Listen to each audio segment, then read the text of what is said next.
लेते हैं दुर्ग का, जहां से हमारे सहयोगी सुबोध तिवारी हमारे साथ जुड़े हैं। सुबोध, हमने देखा कि राजधानी रायपुर में तो गजब का उत्साह है। जो लोक कलाकार है वो भी अपनी प्रस्तुति को लेकर पूरी तरह से तैयार है। जहां तक दुर्ग की बात है तो दुर्ग जिले में कितना उत्साह देखा जा रहा है राम भक्तों में आज प्राण प्रतिष्ठा के अवसर पर? देखिए, अगर दुर्ग शहर या दुर्ग संभाग के परिप्रेक्ष्य में बात करें तो जिस तरीके से पिछले कुछ दिनों से मौसम बिगड़ा हुआ है और बारिश भी हुई और ठिठुरन भरी ठंड से लोगों की सुबह की शुरुआत हो रही है, बावजूद इसके लोगों में राम भक्ति को लेकर कहीं भी किसी भी तरह की कोई कमी नहीं देखी जा रही है। लगभग ऐसे 6000 मंदिर हैं दुर्ग जिले में, जहां पर दिए जलाकर भगवान राम की प्राण प्रतिष्ठा का उद्घाटन जो हो रहा है, वहां मंदिर का जो उद्घाटन हो रहा है उसका स्वागत किया जा रहा है। और लगभग 20 क्विंटल से भी अधिक फूलों की वर्षा अलग अलग मंदिरों में भगवान की मूर्तियों पर होगी और तमाम तरह के जितने मंत्रोच्चारण होते हैं वो सारे होते रहेंगे।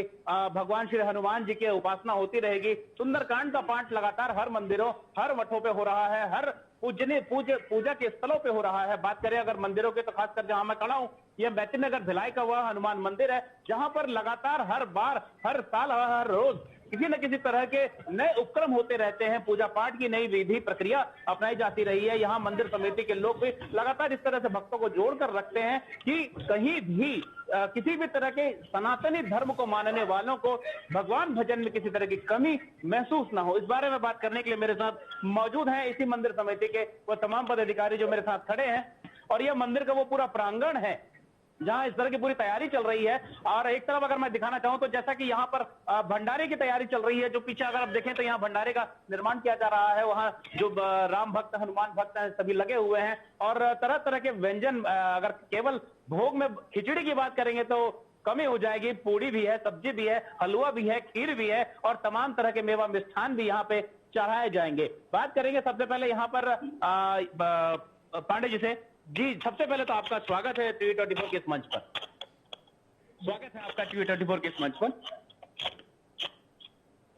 जानना चाहेंगे किस तरह की तैयारी आज खास इस समय विशेष पे की जा रही है? ये अयोध्या राम जन्मभूमि के बारे में ही है और यहाँ जितने लगभग समझिए कि 1 हफ्ते 10 दिन से कार्यक्रम चल रहा है जी। और शाम को तो कल बहुत ज्यादा था, भजन कीर्तन, विशेषकर महिलाएं बहुत संगठित है यहाँ की। जैसा कि आपने सुना, महिलाएं संगठित है यहाँ की और साथ में और भी पदाधिकारी मेरे साथ मौजूद है, उनसे भी बात करेंगे कि आखिर क्या क्या तैयारियां और रामलला की विशेषताओं को लेकर क्या कुछ लोगों के मन में भावनाएं उमड़ घुमड़ रही हैं। 500 साल के बाद ऐसा मौका आया है, रामलला की प्राण प्रतिष्ठा हो रही है, राम राज्य आ गया है, त्रेता युग शुरू हो गया है और हम लोग बहुत भाव विह्वल है। वनवास के दौरान भगवान राम छत्तीसगढ़ में बहुत समय तक बहुत ज्यादा एरिया में यहाँ पर प्रवास किए हैं, विचरण किए हैं और ये हमारा छत्तीसगढ़ भगवान राम का ननिहाल भी है, माता कौशल्या की जन्मस्थली भी है।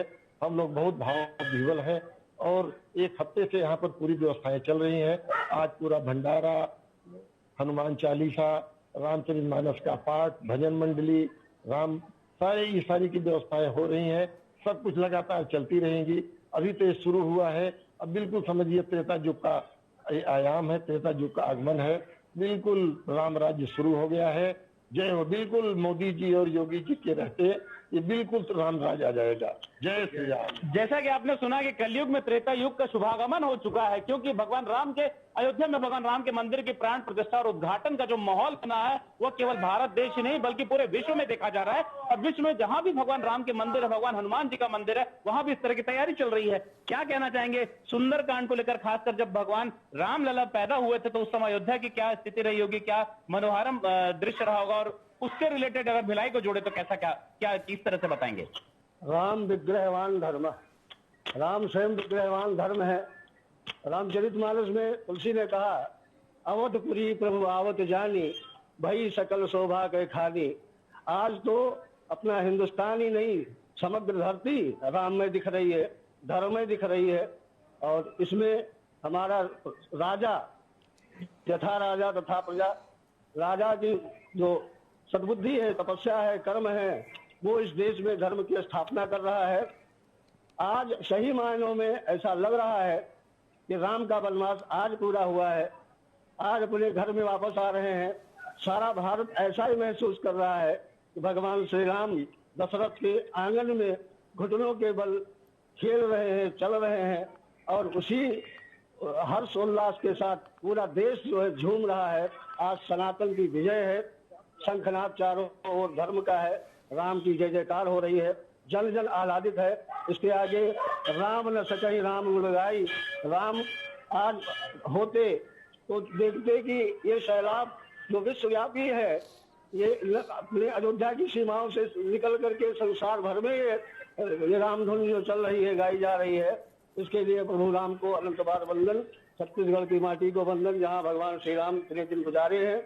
और धर्म की जय हो, सनातन की जय हो जी। और क्या कहें। तो जैसा कि आपने सुना कि यथा राजा तथा प्रजा और भगवान श्री राम का पुनरागमन एक बार हो चुका है अब कलयुग में, और त्रेता युग की शुरुआत जिस प्रकार से कहा जाता है कि जब वो हुई थी भगवान रामलला के जन्म से एक नैना भी राम जो बताया जाता है कि माहौल उस समय रहा होगा, उसकी कल्पना मात्र से ही लोगों के रोंगटे खड़े होने लग जाते हैं, खुशी से झूमने मन लगने लग जाता है और राम धुन गाने लग जाते हैं। क्या कहना चाहेंगे? भगवान राम की सेवा में हनुमान जी जीवन पर्यंत लगे रहे, उनकी भक्ति, उनकी सेवा को लेकर दो शब्द।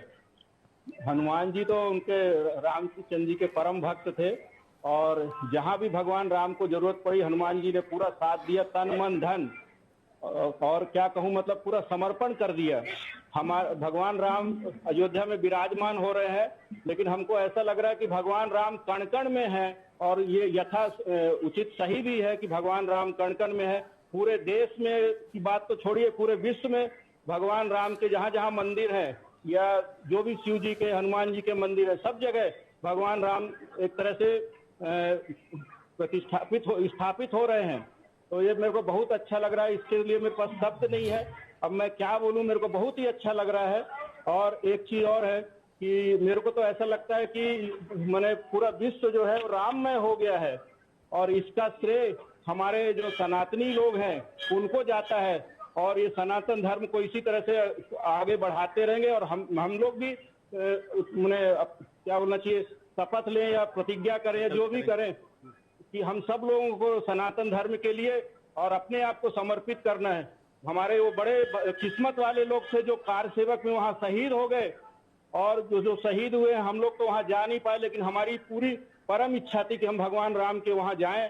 लेकिन अभी हमको ऐसा लग रहा है कि भगवान राम वहाँ स्थापित हो रहे हैं, और हमारे यहाँ मंदिर, हनुमान मंदिर में भगवान राम स्थापित हो रहे हैं, जिसका हम बहुत खुशी से और खुश होके बहुत एंजॉय कर रहे हैं। शब्द नहीं है। जय श्री राम, जय श्री राम, जय श्री राम। तो जैसा कि आपने सुना कि इस तरीके से लोगों का मन आह्लादित है, कल्पनाओं से परे कुछ और ही एक भक्ति भाव की दुनिया होती है, वहां विचरण कर रहे हैं लोगों का मन। और साथ ही अगर बात करें मंदिरों की और मठों की, तो जहां पर जिस तरीके से जो तैयारी की गई है, तमाम तरह की व्यवस्था की गई है, पूजा पाठ को लेकर, आरती को लेकर, भजन सत्संग को लेकर, चालीसा को लेकर, और तमाम तरह के भंडारे को लेकर, और संकल्प लिया जा रहा है कि इसी तरह राममय माहौल बना रहेगा। जी।